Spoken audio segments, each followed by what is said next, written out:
RFI. Mario Banner, bonjour. Bonjour, Yolanda. Alors, je jetais un coup d'œil à l'organigramme, au fonctionnement de la DSP.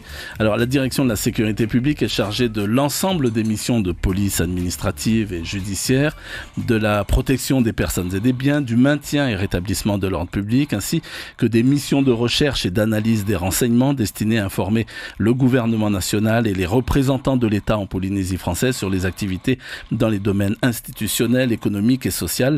Tout cela sous l'autorité de tutelle, le Haut Commissariat. Alors, question: vous avez combien d'hommes et de femmes pour faire fonctionner la maison, et est-ce que vous trouvez que cela suffit pour mener à bien toutes ces missions que je viens d'énumérer?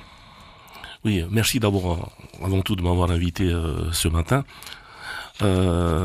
On pourra toujours dire qu'on n'a jamais assez de personnel. Ceci étant, j'ai à peu près 200 fonctionnaires, tout corps confondus, au sein de la DSP. Vous savez, c'est un calcul qui est fait par l'administration centrale par rapport au nombre de population. Et j'estime que si je me compare à certains de mes collègues métropolitains, franchement, je n'ai pas à me plaindre de ce nombre de fonctionnaires. On est bien lotis. D'accord, ça suffit pour mener à bien vos missions. Par exemple, on l'a vu, il y a de nouveaux phénomènes, c'est assez récent quand même, la percée de l'ICE, on va dire ça comme ça, de manière aussi forte. Mais vous avez assez d'hommes pour faire face ? En termes de lutte contre les produits stupéfiants, j'avoue que malgré que j'ai doublé les effectifs de cette brigade depuis l'année dernière, je trouve quand même que c'est pas suffisant.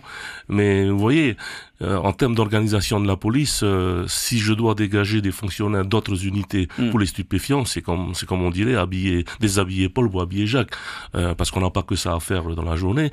On est en pleine dans la problématique des violences conjugales. Il faut bien les traiter, ces affaires. Nous avons des affaires financières également à traiter. Donc c'est un ensemble de choses qui fait que c'est un subtil calcul de répartition des effectifs. D'accord. Mais lorsque vous sentez que vous avez besoin de plus de personnes, vous frappez à la porte de qui ?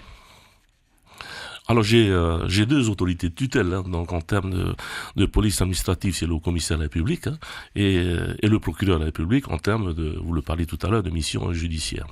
Mais je frappe d'abord à la porte du haut commissaire en termes d'effectifs, et ensuite je m'adresse bien évidemment à ma tutelle parisienne, qui est la direction centrale de la sécurité publique. Ils vous répondent généralement ? Oui, j'ai pas trop à me plaindre. Alors, vos actions sont-elles suffisantes ? Les citoyens de Papeete, par exemple, se sentent-ils plus en sécurité aujourd'hui ou qu'est-ce qu'il faudrait améliorer ? Sinon, on va écouter donc ces réponses recueillies par Gilles Tautou, c'était hier dans Papeete.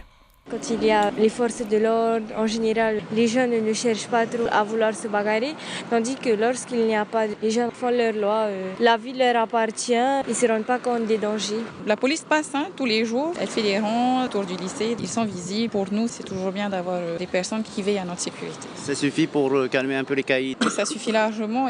À Papeete et partout en Polynésie, je suis très très bien. Maintenant, on entend parler à la radio, telle mamie a été attaquée, mais c'est des cas isolés. C'est pas tous les jours non plus. Ça fait 25 ans que je suis sur le territoire ici. Ceux qui disent qu'il y a de l'insécurité, c'est que vraiment, ils ne savent pas vivre. Comment tu peux dire qu'en Polynésie, il n'y a pas de sécurité ?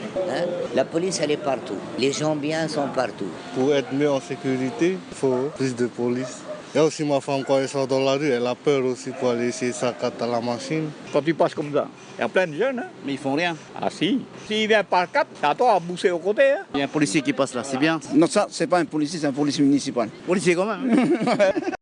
Un sourire pour terminer. Des réactions donc de citoyens interrogés dans Papeete, qu'est-ce que ça vous inspire ? On voit bien au travers de ces interventions qu'on peut dire que la délinquance en Polynésie est largement contenue. C'est pas une raison non plus pour baisser les bras, mais si on se compare à d'autres départements de métropole ou tout simplement chez nos voisins de l'outre-mer, en Nouvelle-Calédonie, par exemple, où j'ai travaillé, ça n'a plus rien à voir. Donc, je pense que on va maintenir ce rythme pour contenir cette délinquance et comme je le dis, on baissera pas les bras. Alors, est-ce que les affaires liées à l'ICE, avec notamment la présence d'armes de temps en temps, c'est quelque chose qui vous a donné encore plus de pain sur la planche, encore plus de travail ? Alors tout à l'heure, j'entendais des personnes que vous avez interviewées qui parlent de sentiments d'insécurité et tout. et de certains cas isolés. C'est vrai qu'au travers des affaires Daesh, la presse bien souvent s'est fait l'écho de dire que on a découvert des armes à gauche, des armes à droite. Il faut pas non plus dramatiser la chose. Il n'y a pas autant d'armes qu'on le dit en Polynésie, parce que la législation sur les armes est relativement bien encadrée. On s'aperçoit d'ailleurs que le peu d'armes qui sont trouvées chez ces délinquants sont pas des armes automatiques, c'est pas des armes neuves. C'est pas des armes de guerre. C'est pas des armes de guerre. Okay. Donc voilà, je pense qu'il faut temporiser un peu sur la présence des armes. Alors, vous arrivez à faire face ou bien vous vous dites qu'il faut plus de formation, par exemple, pour votre personnel par rapport à ce phénomène, hein, Daesh? La formation est continue au sein de la direction de la sécurité publique. Je rappelle par exemple que nous avons au sein de nos unités ce qu'on appelle un PFAD, c'est-à-dire un personnel formé pour l'antidrogue. J'ai demandé à l'administration à Paris si je pouvais envoyer d'autres encore candidats, parce qu'il nous faut absolument donner un grand coup dans la fourmilière en ce qui concerne donc la problématique de l'ail surtout. Je tiens à préciser aussi que j'ai remarqué qu'il y a eu beaucoup de prise de conscience de la part des chefs d'établissement scolaires qui maintenant n'hésitent plus à faire appel à nos services pour qu'on puisse faire un tour et discuter avec les élèves, faire de la prévention au sein des établissements scolaires, ce qui se voyait pas tellement à l'époque. En plus de cela, nous faisons aussi, sur réquisition du procureur, des opérations ponctuelles dans la sortie des écoles. Alors, ça ne vous a pas empêché de lancer une sorte d'appel. Donc, récemment, vous avez invité la population à ne pas hésiter à dénoncer des situations qui leur paraîtraient suspectes par rapport à l'ICE. Ce n'est pas mettre en danger ici cette population. Je pense aux représailles, par exemple, de certains trafiquants. Bon, on n'a pas de comportement encore mafieux en Polynésie. Bien sûr, on va parler du mot délation. C'est un terme qui n'est pas très apprécié pour des raisons historiques.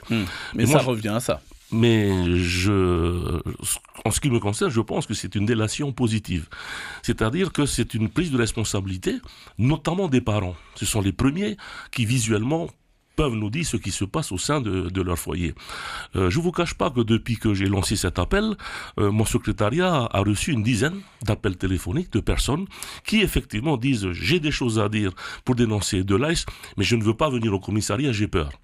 Donc, qu'à cela ne tienne, nous allons nous déplacer vers eux, mes agents iront pour discuter et prendre ce qu'il y a de bon à prendre dans le cadre de la remontée du démantèlement des réseaux de revente d'ICE. Alors vous êtes revenu récemment d'Australie où vous avez participé à la réunion annuelle du Pacific Transnational Crime Networks, comme ça que ça se dit. Alors 21 pays font partie de cet organisme, dont la Polynésie, une structure qui a aujourd'hui 17 ans. Alors qu'est-ce que vous avez appris qui pourrait vous servir ici ? J'ai donc fait une intervention au même titre que les îles Fidji et les îles Tonga, puisque en dehors de la Nouvelle-Zélande et l'Australie, nous sommes effectivement les seuls pays qui sont très touchés par cette pénétration de l'ICE. Alors donc nous avons posé un certain nombre de jalons pour renforcer davantage notre coopération, notamment en termes d'échange de renseignements. Donc nous faisons partie maintenant du réseau de ce qu'on appelle l'APAN du PTCN, qui nous permet en temps et en heure d'avoir les renseignements que nous souhaitons sur les personnes, sur les sociétés et même éventuellement de pouvoir tracer des gens que nous on estime comme suspects dans le trafic de l'ICE. Alors, l'idée générale qui est retenue par le PTCN, c'est sachant que cette drogue, moi j'ai utilisé le mot merde, pire qu'une merde là-bas, je maintiens ce que je dis, sauf si quelqu'un trouve un autre mot plus approprié. Puisque c'est entièrement fabriqué dans le sud de la Chine, comment trouver les moyens, comment trouver une stratégie qui permette d'empêcher l'entrée de l'ICE dans la région Pacifique et en particulier dans la région Pacifique Sud. Et vous avez eu des réponses ? J'ai eu des réponses sur le plan stratégique. Pour l'instant, je ne préfère ne pas en parler parce que nous sommes encore en cours de négociation pour faire aboutir toutes ces choses. Alors, récemment, une course-poursuite entre Mahina et Papeete aurait pu très mal se terminer. On peut saluer d'ailleurs ici au passage le sang-froid de vos hommes. Dans d'autres pays, on se serait peut-être même pas posé de questions pour mettre l'individu hors d'état de nuire. La première fois qu'un barrage des forces de l'ordre avait été forcé, c'était récemment à Papara, il y a quelques semaines, avec 7 ou 8 gendarmes blessés. Alors, ce sont certes des cas isolés, mais auxquels on n'est pas tellement habitué. Ça vous inquiète ou vous vous dites non, ce sont des cas isolés tout simplement ? On ne peut que s'inquiéter. C'est vrai que ce sont des cas isolés. Ça fait 2 fois que ça se passe en l'espace de très peu de temps. Donc à Papara, où plusieurs gendarmes ont été blessés, et donc cette fois-ci sur Papeete. Mais il faudrait que ça s'arrête, parce que j'ai bien peur que certains de nos jeunes puissent dire que maintenant on a fait un pas supplémentaire et qu'on est autorisé maintenant à se comporter de cette façon. Parce qu'il n'y a pas simplement des policiers qui ont été blessés, mais on a évité surtout des mères de famille. On a eu 2 mères de famille avec leurs filles qui s'apprêtaient à traverser la rue. Et à peu de choses près, elles auraient pu être accidentées, voire même tuées. Donc c'est ça qu'il faut que les gens réfléchissent aussi. Voilà, mais donc, ce sont des cas isolés, mais ça ne doit pas se généraliser. Alors bientôt les fêtes de fin d'année, un dispositif particulier va être mis en place sur les routes, mais pas que sur les routes. Alors, dans le cadre de la mise en place de ce qu'on appelle la sécurité au quotidien, qui est un argument de campagne déjà du président de la République, nous avons augmenté le rythme de nos contrôles, et les chiffres sont assez révélateurs. Et bien entendu, comme partout ailleurs, nous allons davantage renforcer ces contrôles en fin d'année, à Noël et surtout au jour de l'an, parce que bon, les gens ont l'habitude de s'alcooliser, et même si je constate quand même qu'il y a énormément de prise de conscience de la part des gens qui savent que il y aura des contrôles, il faudrait peut-être trouver un capitaine de soirée, mais ça n'empêche pas qu'il y a toujours des récalcitrants, et c'est coutumier en métropole ou en Polynésie, à Noël et jour de l'an, mes fonctionnaires sont très sollicités pour pratiquer ces contrôles, avec bien entendu les réquisitions qui sont accordées par le procureur de la République. Alors une toute dernière chose, j'aimerais avoir votre avis. Le maire de Mahina a décidé de ramasser depuis dimanche dernier tous les chiens errants sans propriétaire. Ce serait souhaitable que cette mesure se généralise sur d'autres communes ? Je pense que oui, mais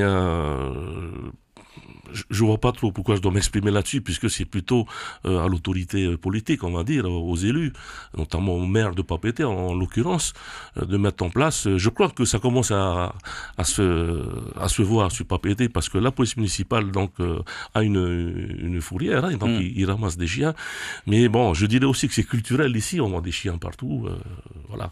Mais que les gens fassent attention, parce qu'il y a un délit quand même qui est prévu, le fait de laisser son chien en permanence à l'extérieur et qui peut éventuellement blesser des gens, c'est un délit susceptible de poursuite devant les tribunaux.